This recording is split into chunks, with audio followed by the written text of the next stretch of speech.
0.005%. And visible light, which is the only frequency that our eyes can decode into this reality, is a fraction of the 0.005%. We are basically visually blind in terms of what exists in the same space that we're experiencing.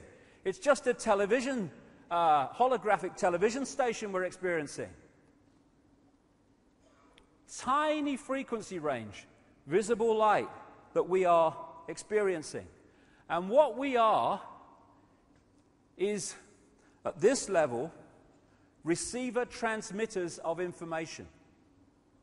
And the range of frequencies that we are accessing decides the range and perception and awareness of reality that we experience. So the more you can close down the range of frequencies that we are accessing, the more you close down the perception and the sense of infinity of the people you are targeting. The body is a biological computer.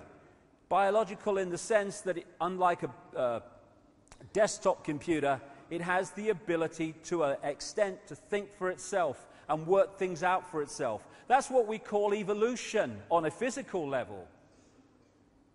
The computer is constantly receiving information, vibrational information from its environment, and it is reacting to that. It does it all the time. If we go into a place where it's cold, it will react to that. Where it's hot, it will react to that. And it's the same with things like animals, that over a period of time, their environment changes. That information is being received by the computer and analyzed by the computer, and it's making changes. And if those environmental changes, habitat changes, happen slow enough, that is why you see animal bodies evolve to fit the new environment. But if it happens really quick, we call it extinction because it can't change fast enough. It's a computer working. And we are receiving vibrational information which we're decoding into this reality. Get into that more shortly. We are interacting with this infinite consciousness, but how much of that consciousness are we reacting to with? That depends on the range of frequencies we're accessing. And we're a bit like a dodgem car in a fairground. You know, you've got the dodgem car, it's going round, it's doing everything, lots of energy, and then once the power is switched off, it's, hey, my car's gone dead. Yes, because its energy source is gone, and that's what we call death. Not death at all. It's the movement of consciousness out of this reality. That's all. What we call near-death experiences have enormous amounts of common stories about what they experienced when they left the body and then were returned when their body was revived. Stories that support massively what I'm saying here today about the fact that we are consciousness and the body's just a vehicle. They talk about going through the tunnel into another reality and how limitation disappears, how the emotional intensity disappears, because a lot of that emotional intensity, if not all of it, is body consciousness. This is what one near-death experiencer said about what he experienced when he left the body. Everything from the beginning, my birth, my ancestors, my children, my wife, everything comes together simultaneously. I saw everything about me and about everyone who was around me. I saw everything they were thinking now, what they thought then, what was happening before, what was happening now.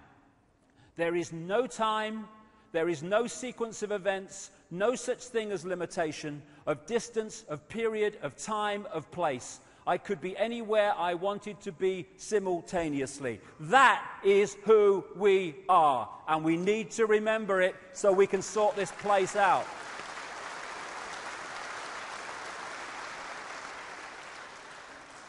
What do you mean there's no time? That's stupid. Oh, right. So, manufactured time is on my wrist. If I cross a certain invisible point in the world, I enter yesterday or tomorrow. Ridiculous. It's a decoding illusion, time and sequence. As William Blake said, to see a world in a grain of sand and heaven in a wild flower, hold infinity in the palm of your hand and eternity in an hour. Everything is everything else happening at the same time. It's a decoding process. If you are watching a film, movie on a DVD on the telly, where you are in the movie, you think is the present. The scenes in the movie you've just left or watched is your past, and the scenes you've not seen yet are your future.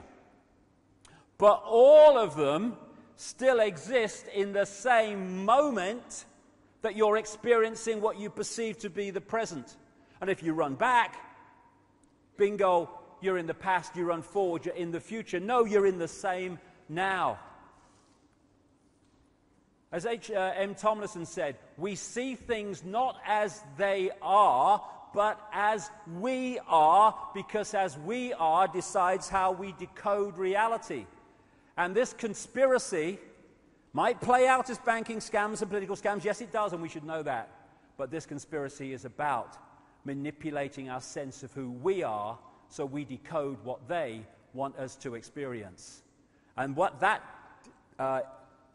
perception is one of division, apartness, because that creates the fault lines through which they can divide and rule us when we are oneness, all connected at different points of perception and observation within that whole, therefore expressing glorious diversity, but still connected. And that's the point, I understand it. When you're talking about oneness, people think that it's like everyone therefore becomes one clone blob, like this. I'm oneness, and also am I, oh yeah. What is oneness? What is this oneness I'm talking about? It is all possibility. That's what it is. It is everything that has, is, or ever will be there to be experienced. So there is no contradiction between being in a point of awareness of the connectedness of everything and at the same time celebrating and expressing your glorious diversity and uniqueness of perception.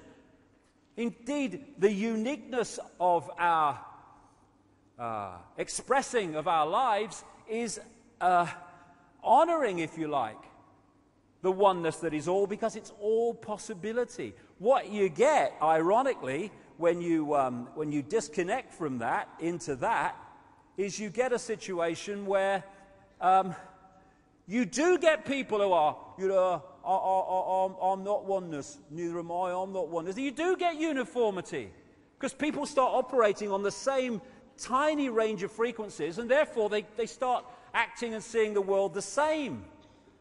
Everyone thinks the same. Everyone's tuning to the same bloody station. That's why we think when we experience the world, and understandably it seems like that, and the way we decode it, that the world is out there, that the summit's out there. In fact, it's just a projection. It's all going on in our minds, in our heads, as we decode reality. As the great Bill Hicks, the American comedian, said. What a great man he was. Great man. All matter is merely energy condensed to a slow vibration. We're all one consciousness experiencing itself subjectively. There's no such thing as death. Life is only a dream, and we are the imagination of ourselves. And that's the foundation of the conspiracy. Manipulating our imagination of ourselves. Infinite love is the only truth. The existence of an infinite consciousness is the only truth. Everything else is illusion. Everything else is the imagination of that consciousness made manifest and experienced. This is who we are. This is what we think we are. We think we're the body that we see in the mirror. Humans are a software program.